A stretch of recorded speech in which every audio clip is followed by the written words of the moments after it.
자, 이것이 정치다. 오늘은 이경혜 전 부산시의회 의원 그리고 조한기 새정치민주연합 서산 태안지역위원장 두 분과 함께하겠습니다. 어서 오십시오, 두 분. 네, 반갑습니다. 예, 이경혜 전 부산시의회 의원. 지금 앞에 놓여 있는 게 뭐죠? 예, 이것이 점자 필기도구입니다. 점자 필기도구. 네네. 예, 저 이경혜 의원은 시각 장애인이시죠? 네네. 예, 전혀 안 보이십니까? 예, 전혀. 예, 네. 그래서 점자 필기도구로 저희들하고 이렇게 대화하고 하는 건 문제가 없으시고요. 네. 알겠습니다. 그렇습니다. 네. 부산시의회 의원은 꽤 오래전에 하신 거죠? 바로 직전. 직전에? 네네. 그때 그 지방자치 대상 받으신 걸로 제가 기억하고 있습니다. 네, 맞습니다. 예. 위민어정 대상. 네. 예, 이 중앙정치 토론을 위해서 나오셨습니다. 네네. 자, 그리고 조한기 서산 태안지역위원장. 예, 뭐 지역 민심 어떻습니까 요즘? 아무래도 국정교과서 문제 때문에 예. 여러 가지 민생 문제가 뒤로 처지는 거에 관해서 국민들이 굉장히 안타까워하고 있습니다. 예, 그래요. 저 이경혜 전 의원은 부산에서 활동하시고요. 네네. 부산 시민들 민심은 어떻습니까? 그렇습니다. 저야말로 풀뿌리 그 시민 현장에서 지금 막 올라왔습니다. 예. 예. 사실 우리 국민들이 이제 정말 조금 많이 지쳐 있는 것 같습니다. 네네. 그래서 이제 더 이상 소모적인 어떤 논쟁보다는 네. 정말 생산적인 어떤 그 쪽으로 우리가 결과도 만들어내고 네. 더 발전적인 방향으로 그렇게 갔으면 좋겠다. 모두가 그렇게 바라고 있습니다. 네. 알겠습니다. 예, 온 국민이 사실 답답해하고 교과서에 대해서는 입장 차이들이 있지만 그러나 민생을 동시에 챙겨야 된다고 하는 데는 한 목소리를 지금 내고 있으신 것 같아요. 네, 그렇죠. 예. 그런데 국회는 오늘로 나흘째 파행을 겪고 있습니다. 정의화 의장 또 두 당의 원내대표가 만났지만 정상화에는 이르지 못했습니다. 관련 리포트를 좀 먼저 잠깐 같이 보시겠습니다. 정기국회 일정이 올스톱된 가운데 머리를 맞댄 여야 원내대표. 정의화 국회의장이 중재에 나섰지만 여야가 같이 정해져 있는 일정에 따라서 국회가 더 이상 공전되지 않도록 도와달라는 그런 부탁을 좀 드리려고 보자는 것이고. 양당의 원내수장은 서로의 주장만 되풀이했습니다. 새누리당은 민생론을 거듭 꺼내들었고 새정치연합은 역시나 국정교과서 문제를 전면에 내세웠습니다. 국사편찬위원회나 전문가들에 맡기고 우리 여야 정치권과 국회는 민생에 집중했으면 좋겠다. 특별히 어떤 성과라든지 국민을 위한 일보 전진이라는 것이 기대하기 어렵겠다라는 생각으로 사실 참담한 마음으로 왔습니다. 여야의 입장차가 좁혀지지 않으면서 정기국회는 파행을 이어갔습니다. 예정된 본회의는 무산됐고 예결위의 내년도 예산안 심사는 여당 의원들만 참석한 가운데 반쪽으로 진행됐습니다. 그렇지만 정기국회 일정이 불과 한 달밖에 남지 않은 상황에서 국회 파행을 이어가기에는 부담스러운 상황. 이 때문에 이르면 다음 주에는 정기국회 일정이 정상화하지 않겠냐는 관측이 나옵니다. 여야 원내수석 부대표는 다시 회동을 하고 국회 정상화 방안을 논의합니다. 연합뉴스 TV 이준서입니다. 네, 여야가 가파르게 대치하는 것이 그렇게 드문 일은 아닙니다. 그러나 그때마다 국회의장과 여야 지도부가 만나면 그래도 덕담도 좀 주고받고 좀 웃기도 하면서 이렇게 회동이 진행되는 것이 통상적인 예인데 오늘은 정의화 국회의장도 또 원유철 원내대표, 이정걸 원내대표도 표정이 굉장히 어둡더군요. 그리고 결국은 오늘 정상화에 이르지 못했습니다. 어떻게 평가하십니까, 이경혜 의원? 그렇습니다. 정말 안타까운 일이고요. 그리고 또 우리 국민도 어쩌면 오늘 회동을 상당히 기대를 가지고 기다리고 있었을 텐데, 그런데 역시 회동을 한 두 대표만 참담했겠습니까? 우리 국민은 어쩌면 더 참담했을지도 모릅니다. 근데 결론적으로 말하면 지금 이유 다 막론하고요. 국회로 들어와야 됩니다. 들어와야죠. 국회에서 지금 현재 산적해 있는 숙제하지 않으면 그러면 솔직히 말씀드려서 의원 배지는 왜 달고 있습니까? 그렇지 않습니까? 그리고 또 국민의 세금으로 세금을 왜 받아가고 있습니까? 그래서 국회로 반드시 들어와야 되고요. 예. 그러나 다행인 것은 오늘 회동으로 끝나는 게 아니고 예. 내일 또 수석 부대표들이 예. 만나지 않습니까? 네네. 예, 거기서 반드시 그 물꼬를 트리라고 기대하고 또 그렇게 간절히 바라고 있습니다. 예, 조항기 위원장.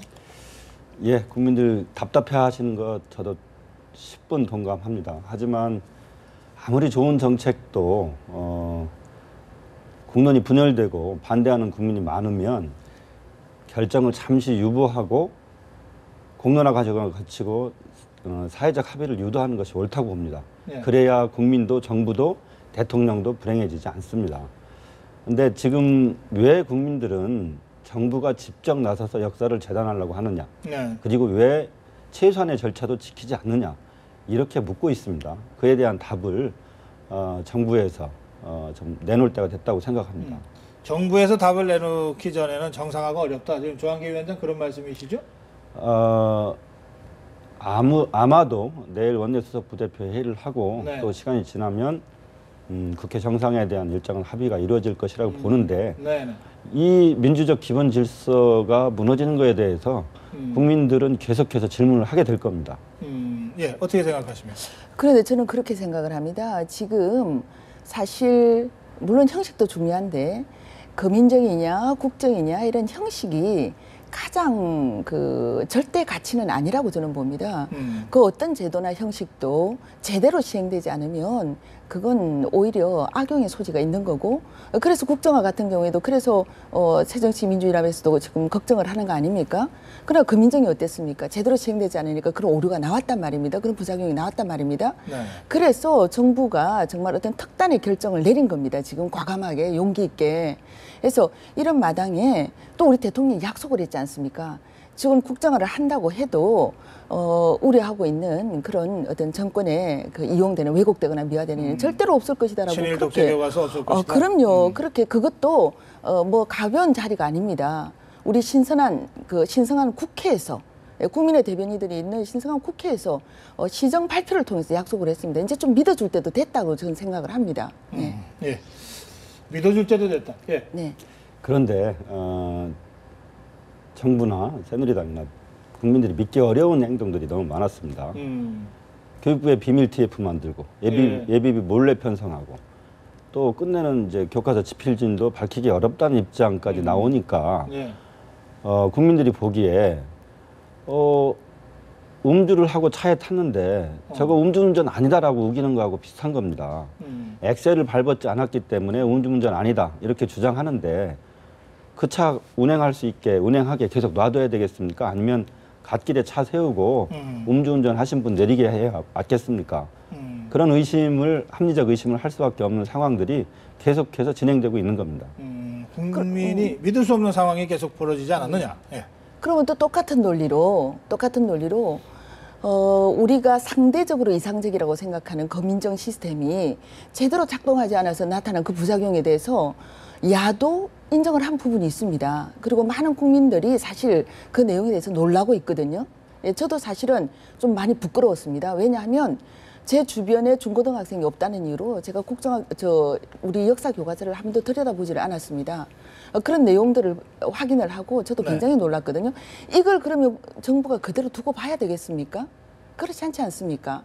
예, 이럴 때는 어쩌면은 제가 조금 전에 말씀드린 대로 정부 차원에서의 특단의 대책이 필요하고 예. 그리고 정말 제대로 된 교과서를 만들어내는 그런 어떤 결과물, 그런 과정들을 통해서 국민의 공감대는 충분히 얻어낼 수 있다라고 저는 생각을 합니다. 네. 알겠습니다. 네. 그런데 이제 황우여 장관이 네. 그 확정고시 발표한 직후에 문재인 대표가 그 기자회견을 해서 국민 불복종 운동 이거를 국민들한테 호소하지 않았습니까? 네.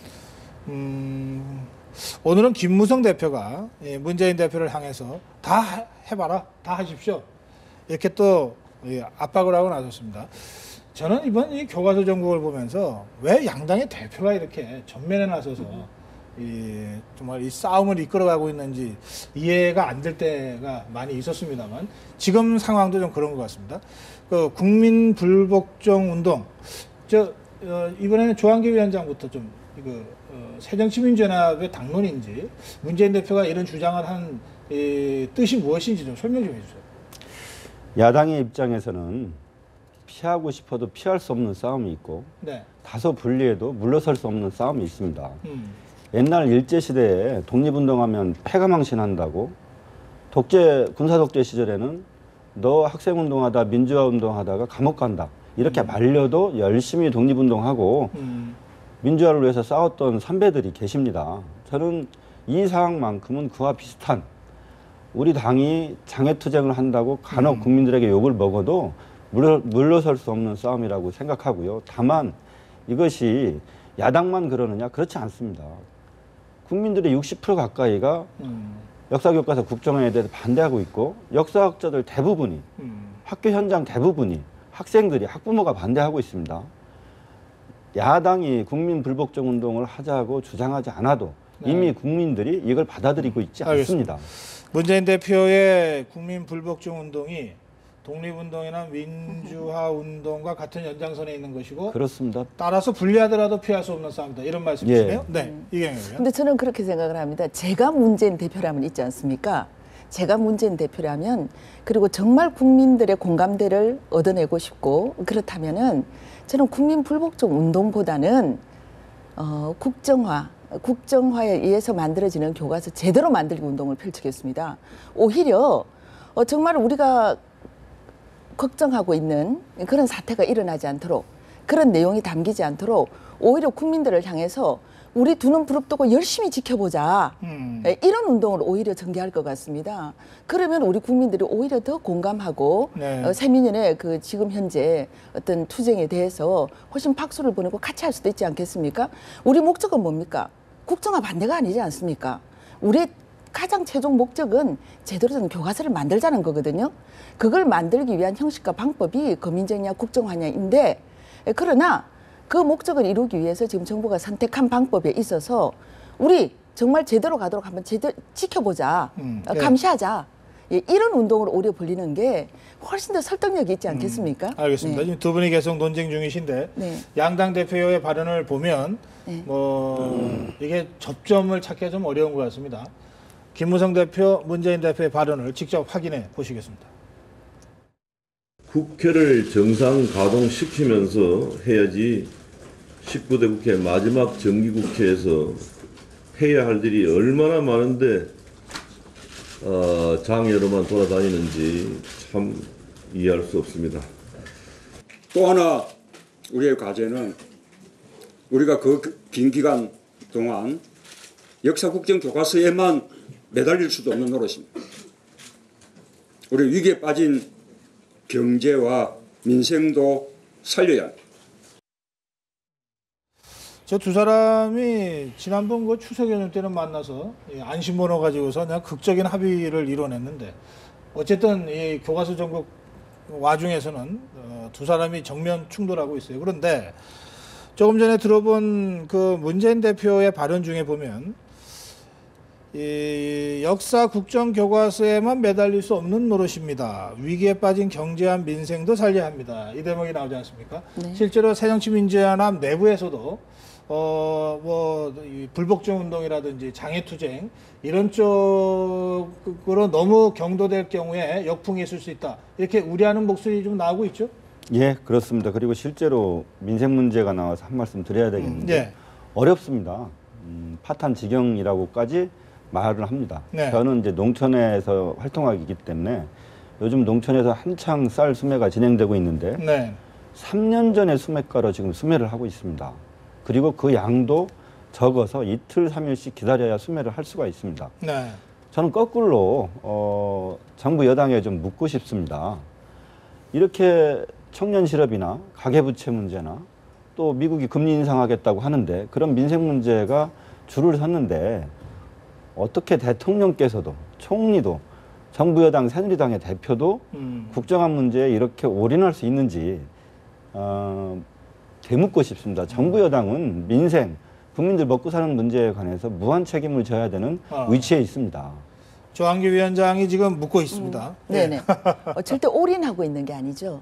예, 올인하고 있는 게 아니고 이것도 역시 우리 어른들이 우리 아이들에게 있어서 해야 될 숙제다라는 거고, 바른 역사관을 심어주는 거 숙제다라는 거고, 그리고 또 하나 중요한 것은 굉장히 중요한 문제입니다.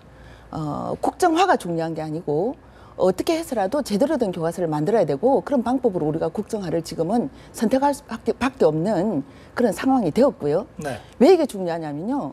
우리 지금 대통령이 어떤 행보를 하고 있습니까? 통일 외교를 하고 있지 않습니까? 통일을 준비하고 있고 통일을 해야 한다라는 신념으로 움직이고 있습니다. 여기에 통일을 가는 과정 중에는 반드시 국민들의 어떤 공감대, 동의, 지지가 필요합니다. 자, 국민들이 자유민주주의 통일을 하는 데 있어서 그렇게 같이 합심하고 동의하고 지지하기 위해서는 뭐가 필요하겠습니까? 올바른 역사관, 국가관이 필요하지 않겠습니까? 그런 과정에서 이 통일로 나아가는 과정에 있어서는 이 역사를 바로 세우는 것이 굉장히 정말 필요한 일이고 중요한 일이고, 그렇다고 지금 새누리가 국정화 교과서 만드는 데만 올인하고 있지 않지 않습니까? 지금 민생법안 처리하자고 얼마나 외치고 있습니까? 네. 그러니까 하루빨리 우리 새민연도 국회로 들어와서 이 민생법안 네. 빨리 같이 처리합시다. 네. 그래요. 예. 네. 알겠습니다. 자, 이 교과서 문제와 관련된 이 전국 상황에 대해서는 두 분 이 정도로 짚어주시면 될 것 같습니다. 이 정치적인 이슈가 한두 가지가 더 있어서 좀 질문드리겠는데, 이번에는 저 조한기 위원장께 먼저 질문드립니다. 이 문재인 대표가 내년 총선에서 참패할 경우 대선 불출마를 시사했습니다. 이게 뭐 총선에서 이길 자신이 있어서인지, 아니면 이렇게 하지 않으면 어차피 안 된다라고 생각하는 건지, 어떻게 지금 받아들이십니까? 그런데 문재인 대표께서 내년 총선에 자신의 정치적 운명을 걸겠다라는 발언은 이미 여러 차례 했습니다. 네. 그리고 이제 그 당대표로서 저는 당연한 인실이라고 생각합니다. 네. 역사 교과서 문제와 연관해서 저는 이 문제만큼은 단순하게 총선과 연결시킬 문제는 아니라고 보고요. 다만 그런데 국민들이 물을 거라고 봅니다. 왜 정부만 역사를 쓰겠다고 하느냐? 왜 정부가 직접 나서서 역사를 재단하겠다고 하느냐? 그렇게 물을 거라고 보고 총선까지 이어질 거라고 봅니다. 문재인 대표는 지금 이미 여러 차례 공언을 했기 때문에 총선의 승부를 거셔야 옳습니다. 네. 문재인 대표나 뭐 김무성 대표나 총선에서 패배하고 계속해서 대권 행보를 하는 것은 현실적으로 어려운 길이죠. 그런 면에서 어차피 그렇다면은 내가 먼저 걸겠다 뭐 이런 계산을 이 두 대표가 할 수도 있습니다. 이경혜 의원은 지금 문재인 대표의 이런 일련의 행보에 대해서는 어떻게 생각하시는지요? 저는 사실 너무 하나마나한 이야기를 좀 하고 있는 것 같아서 왜냐하면 아니 총선에 참패한 당 지도자가 대표로 계속 남아 있을 수 있겠습니까? 그리고 총선 참패라는 것은 곧 집권의 기반을 마련하지 못한다는 건데 그런 분이 어떻게 대선을 넘볼 수 있는지 그러면서 말을 총선에 참패하면 대선 불출마를 하겠다. 이건 무슨 자기가 무슨 큰 희생양이나 되는 양, 기득권을 내려놓는 양, 이거 뭔가 좀 하여튼 들으면서도 뭐 좀 그렇다 이런 생각을 하고요. 그리고 방금 우리 조 위원장님께서 그런 말씀하셨지 않습니까? 지금 정부가 왜 나서서 교과서를 정부가 나서서 교과서 만들지 않습니다. 전문가하고 역사학자들한테 맡기지 않습니까? 시스템만 바꾼다 뿐이지 맡기지 않습니까? 그렇게 맡길 것이고 그다음에 또 하나는 뭐냐면은 그렇습니다. 뭐 아마 새민연이 지금 문재인 대표가 이 국정화 교과서 문제를 가지고 뭐 총선 공약까지 걸고 내년 총선에 운명을 걸겠다 정치적인 뭐 이렇게까지 한다면 뭐 총선까지 우리 국정화 교과서 반대 가지고 가겠죠. 근데 저는 이렇게 생각합니다. 우리 국민이 그 문제에 대해서 어떻게 생각할까요? 과연 힘을 실어줄까요? 저는 우리 문재인 대표의 국정화 교과서 반대 총선 공약 선택이 우리 새누리당 선거를 굉장히 도와주는 거 아닌가. 그렇게 보십니까? 오히려 그런 생각을 합니다. 알겠습니다. 자, 그리고 조금 다른 문제인데 김만복 전 국정원장, 이제 노무현 정부에서 국정원장을 지냈었죠. 이 사람이 새누리당에 입당을 했습니다. 이경혜 의원은 근데 이 김만복 원장이 여러 가지로 좀 이 논란을 일으켰던 사람입니다. 네, 그렇죠. 어떻게 평가하십니까? 저는 뭐 크게 무게를 두지 않습니다. 예, 물론 그분이 아니, 국정원장을 지낸 사람인데. 그렇죠. 근데 네네. 별로 무게를 안 둡니까? 근데 문제는 그분이 노무현 대통령 하에서 국정원장을 지냈지 네네. 않습니까? 그런데도 불구하고 참 그분이 여태까지 해온 행보를 보면 네. 무슨 갈지자 걸음도 아니고 그리고 또 정말 국정원장으로서 기본적으로 가져야 될 소양, 뭐 비밀 엄수라든가 비밀 네네. 순수라든가 이런 것조차도 모르는 분인 것 같아서 저는 이분이 뭐 어디에서 어떤 행보를 하건 크게 무게를 두지 않고 의미를 두지 않는다. 네네. 예, 물론 뭐 어디 입당하고는 본인이 선택을 하겠죠. 예, 그러나 그게 과연 얼마나 큰 의미가 있을까? 예, 저는 그런 생각을 별로 합니다. 평가할 필요를 못 느낀다. 네, 저는 그렇습니다. 그래요? 네. 근데 사실은 새정치민주연합 쪽에서 상당히 좀 당혹해하는 그 모습들이 보이거든요. 예, 그럴 수 있죠. 그런데 이분이 이해할 수 없는 행동을 몇 가지를 했는데 네. 이미 8월에 입당을 했다고 합니다. 어. 그런데 10월 28일 날 재보궐선거가 있었지 않습니까? 네. 그런데 부산 기장 쪽에서 네.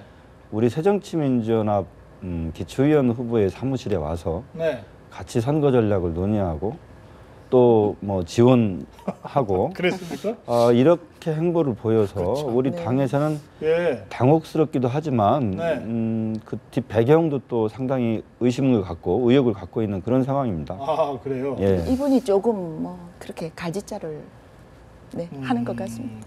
알겠습니다. 저는 사실 이 뉴스를 접하면서 예. 뭐 여러 가지로 좀 심장이 착잡했습니다. 이게 다른 공직도 아니고 국정원장은 네. 그 정권과 함께 하는 거 아닙니까? 또 무덤까지 가져가야 될 이런 그 많은 정보를 우리나라에서 제일 많이 또는 대통령 다음으로 많이 접한 사람이고 그렇다면 그 언행 하나하나가 정말 그 국정원장에서 물러난 이후의 언행 하나하나가 정말 국가적 차원에서 이렇게 좀 판단되고 고려돼야 될 그런 자리인데 네. 그게 누구건 뭐 저는 김만복 씨 개인에 대해서 얘기하는 게 아닙니다. 네. 그런데 이렇게 정치적으로 이렇고 지금 여야 양당에서 지금 당혹해하거나 이 황당해하는 분위기가 지금 나오지 않습니까? 그런 점에서 저는 이 김만복 전 국정원장 좀 스스로 돌아볼 필요가 있다 이렇게 말씀드리고 싶습니다. 오늘 여기서 두 분 말씀 마무리합니다. 고맙습니다. 네, 고맙습니다. 고맙습니다.